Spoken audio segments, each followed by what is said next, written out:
All right, so now we want to create the roof, and if we take a look at it, it's just stretched between those kind of reveals. You can actually kind of see the reveal under the roof here. And so I want to take the roof kind of from this top line here at the reveal edge to this top line here at the reveal edge.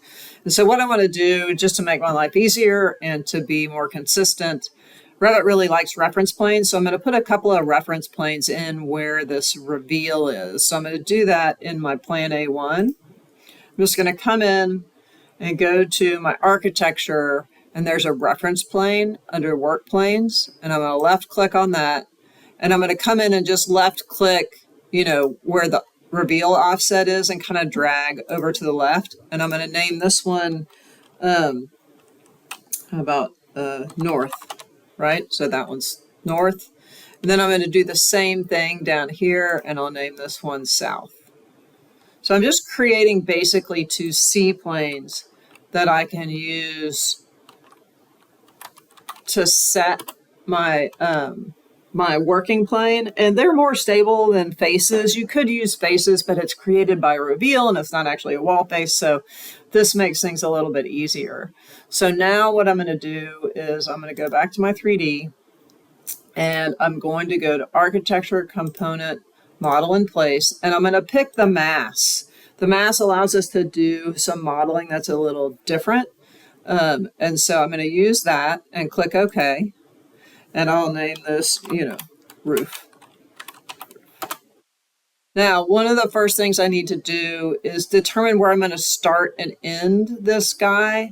And so I'm going to set the outside face of this these walls current as the current working plane. So I'm just going to go to Set and make that the current working plane. And then I'm just going to draw a model line kind of close to where I think I want to start and end this guy, right? So you can see it now has a model line sitting there. And I'm going to come over here and do the same thing over here. I have some leftover lines here that I'll delete later.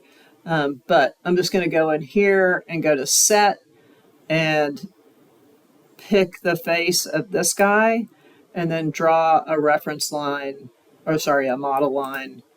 I'll just draw one from the outside here to the outside there.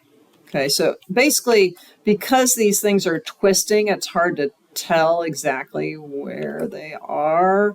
So I just wanted to put a reference in there from where I'm starting and stopping.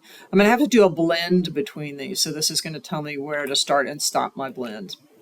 All right, so now what I'm going to do is go to reference line. So I'm going to click reference and line, and then I'm going to set my working plane. So right now I'm looking at this wall, which is the south. So you can see up here by my view cube.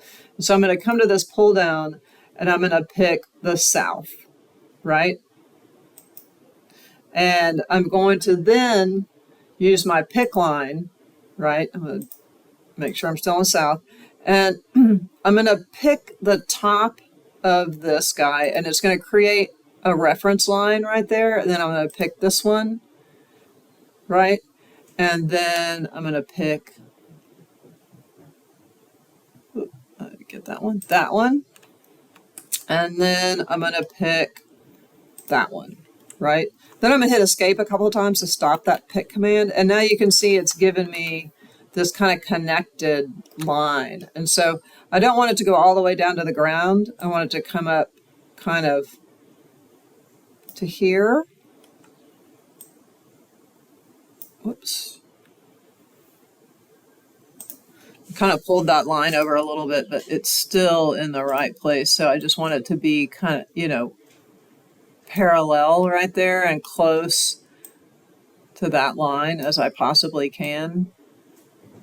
Right? It's possible I could grab this and pull it perpendicular to that, and then that gives me an endpoint right there. But it doesn't have to be exact, but I just want it to be there.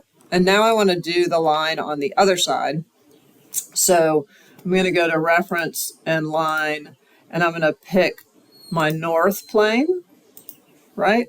And then I'm going to grab the pick line, And I'm going to do the same thing. So I'm going to pick this guy, this guy, this guy, and then let's come around over here, pick that guy and that guy, right? And then hit escape a couple of times and then pull these guys up, right, to, whoops,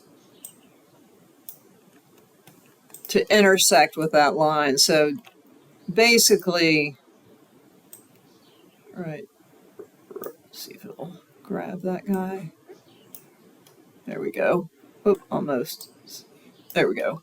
And so now I have these two lines, this one and this one. And the way that Revit wants to make a form is that you can pick one, hold down the control key and pick the other, and then go to create form.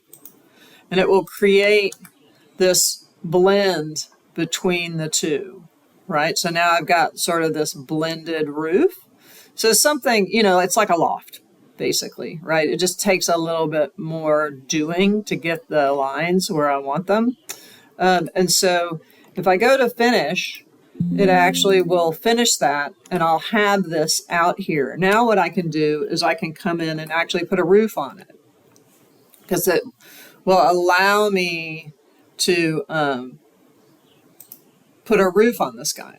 So if I come in and go to architecture and roof, there's a roof by face, right? And if I click on that, I have this 4-inch glazing, but I really want to, if I come in, it will sort of and pick these faces that it has on here, right? So I'm picking, and picking, and then if I create the roof, it's going to yell at me and says it can't create the roof. So what I want to do is I want to edit this type and I want to duplicate it and I want to make it, I'm just going to make it a generic fabric roof. Okay, click OK. And then I'm going to edit the structure and I'm going to make this guy 0.125 inches thick and click OK and click OK. And then I'm going to pick 1, 2, 3, 4, create the roof, and it will create it, right?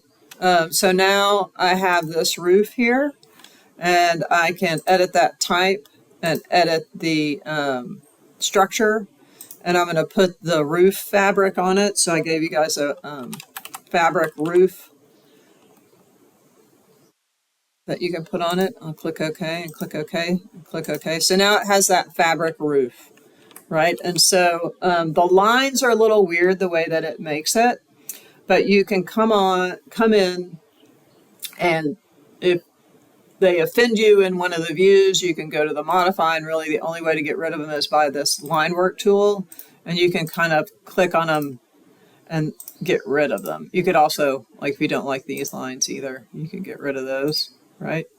But you might have to click on them a few times because there might be multiples underneath there, right? There'll be one on the top and the bottom.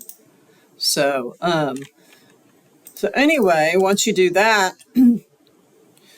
oh, there's a super funky one there. So this is a little off. I think I can do we can do a better job of that. But let's go to the line work and just get rid of these guys, right? Okay, now it doesn't look so bad.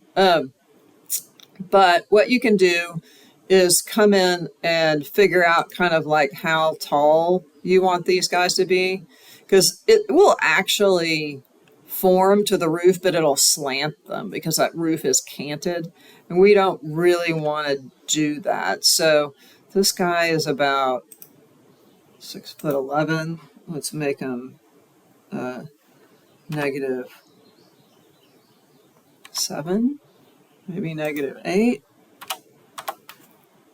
right? And then you could make these guys -8 too from the top,